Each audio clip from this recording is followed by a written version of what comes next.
ಆನಾ ಆನಾ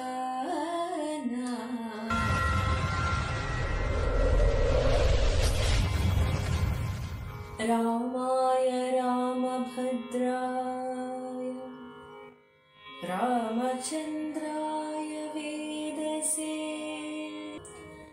ರಘುನಾಥಾಯ ನಾಥಾಯ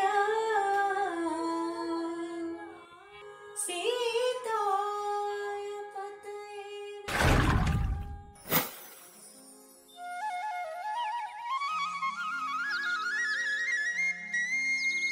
ಕದಡಿದ ಹಾಗಂದ್ರೆ ಬಗಡಗೊಂಡ ಅಥವಾ ಕಲಕಿದ.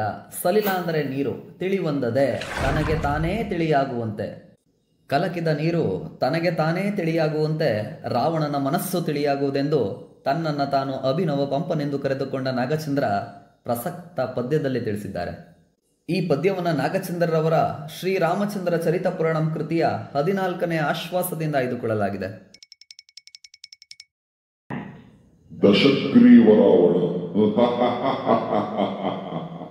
ಹಿಂದೆಂದು ಪರಸತಿಗೆ ಮನಸೋಲದ ರಾವಣ ರಾಮನ ಮೇಲಿನ ಕೋಪದಿಂದಲೋ ಸೀತೆಯ ಮೇಲಿನ ಮೋಹದಿಂದಲೋ ಅಥವಾ ಈ ಮಹಾಸತ್ವನ ಬದುಕಿನಲ್ಲಿ ವಿಧಿಯ ಕ್ರೂರ ಪ್ರವೇಶದಿಂದಲೋ ಏನೋ ಶ್ರೀರಾಮನ ಪ್ರಾಣಪ್ರಿಯ ಸೀತೆಯನ್ನು ಅಪಹರಿಸಿ ಆಕೆಯನ್ನು ಶೋಕವೇ ಇಲ್ಲದ ಪ್ರಮದವನದಲ್ಲಿರಿಸಿ ಸೀತೆಯನ್ನು ಒಲಿಸಿಕೊಳ್ಳಲು ಮಗ್ನನಾಗಿರುವಾಗಲೇ ಶ್ರೀರಾಮನ ಸೇನೆ ಲಂಕೆಯನ್ನು ಮುತ್ತಿರುವ ಸೂಚನೆ ಸಿಗುತ್ತೆ.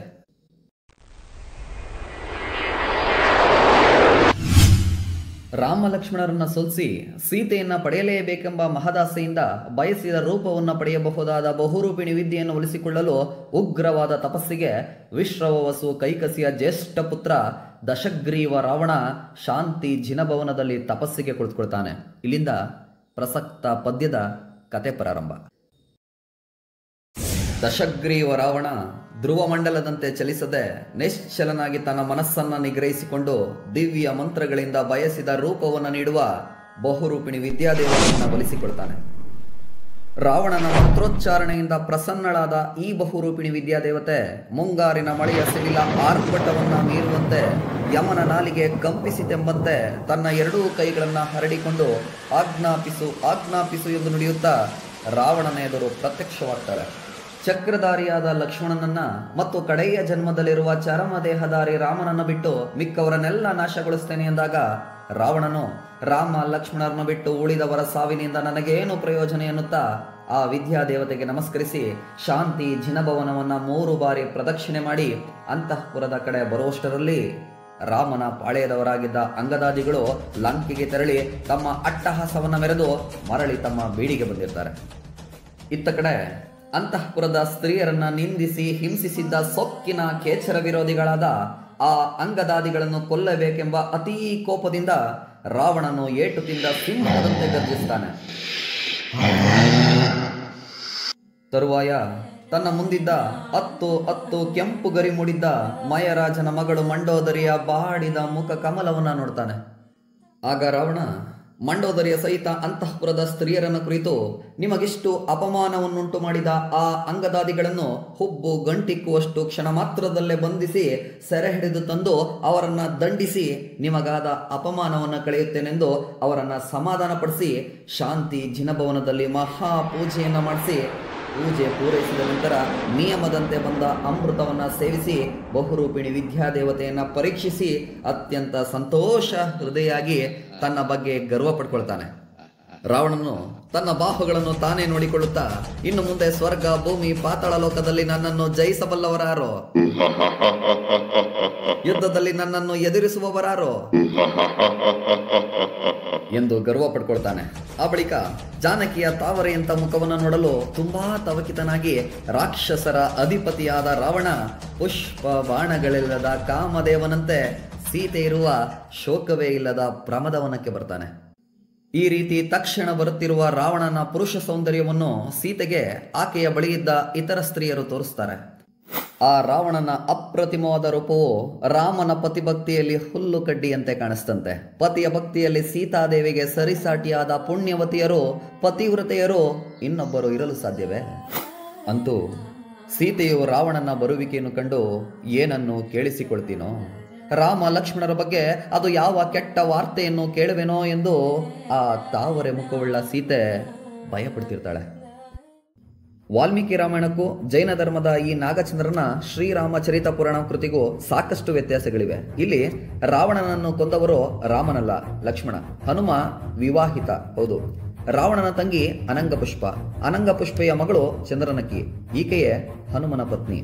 ರಾಮ ಲಕ್ಷ್ಮಣರು ಏಕಪತ್ನಿ ವ್ರತಸ್ಥರಲ್ಲ. ಹನುಮ ಗಾಳಿಯಲ್ಲಿ ತೇಲಿ ಲಂಕೆಗೆ ಹೋಗಲಿಲ್ಲ, ಬದಲಾಗಿ ಪುಷ್ಪಕ ವಿಮಾನದಲ್ಲಿ ತೆರಳುತ್ತಾನೆ.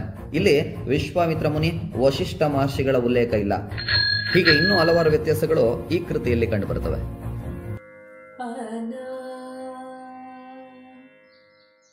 ಹೀಗೆ ನಡುತ್ತಿದ್ದ ಸೀತೆಯ ಬಳಿ ರಾವಣ ಬರ್ತಾನೆ. ಬಹುರೂಪಿಣಿ ವಿದ್ಯಾದೇವತೆಯನ್ನ ನಾನು ಸಾಧಿಸಿದ್ದೇನೆ, ಇನ್ನು ನಿನ್ನ ನೆಚ್ಚಿನ ರಾಮನ ಮೇಲಿನ ಆಸೆಯನ್ನ ತ್ಯಜಿಸಿ ಈ ಸಾಮ್ರಾಜ್ಯ ಸುಖವನ್ನ ಅನುಭವಿಸು ಬಾ ಎಂದಾಗ ಸೀತೆ ಅತೀ ದುಃಖಿತೆಯಾಗಿ ಕರುಣೆ ತೋರುವುದಾದರೆ, ಎಲೇ ದಶವದನನೇ, ರಣರಂಗದಲ್ಲಿ ರಾಮನ ಆಯಸ್ಸು ಪ್ರಾಣ ಇರುವವರೆಗೂ ಇಲ್ಲಿಗೆ ಬರಬೇಡವೆಂದು ಹೇಳಿ ಪ್ರಜ್ಞೆ ಕಳೆದುಕೊಂಡು ಭೂಮಿಯ ಮೇಲೆ ಬೀಳ್ತಾಳೆ.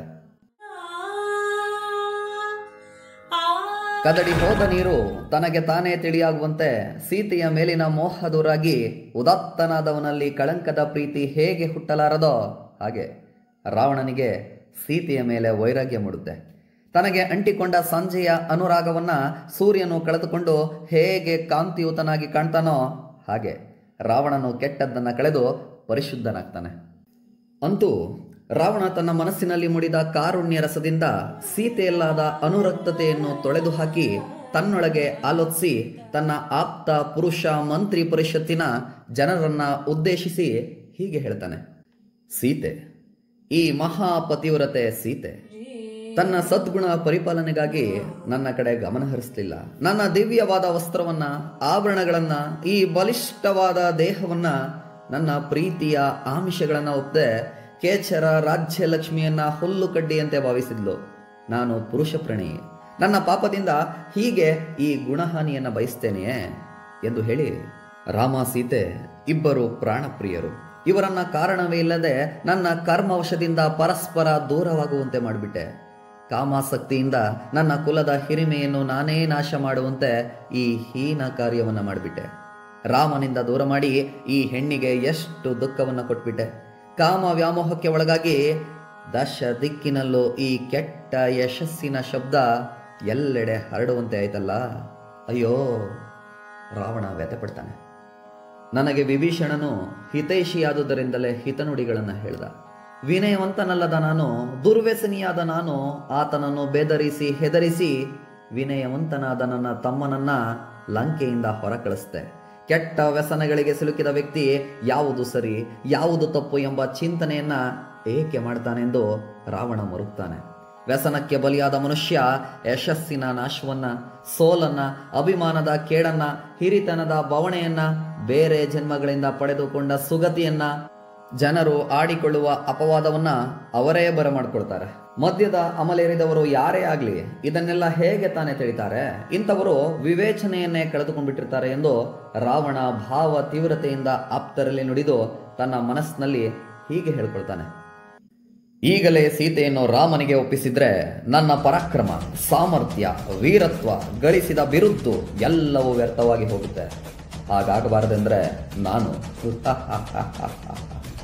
ದಶಗ್ರೀವ ರಾವಣನಾದ ನಾನು ನನ್ನ ಬಾಹುಬಲದಿಂದ 2 ಸೇನೆಗಳು ಹೊಗಳುವಂತೆ ಯುದ್ಧ ಮಾಡಿ ರಣರಂಗದಲ್ಲಿ ರಾಮ ಲಕ್ಷ್ಮಣರನ್ನು ರಥಹೀನರನ್ನಾಗಿ ಮಾಡಿ ಅವರನ್ನ ಸೆರೆ ಹಿಡಿದು ತಂದು ಎಲ್ಲರೆದುರು ಸೀತೆಯನ್ನ ಒಪ್ಪಿಸ್ತೇನೆಂದು ನಿರ್ಣಯ ಮಾಡಿಕೊಂಡು ತನ್ನ ನಿಜ ನಿವಾಸಕ್ಕೆ ಬರ್ತಾನೆ.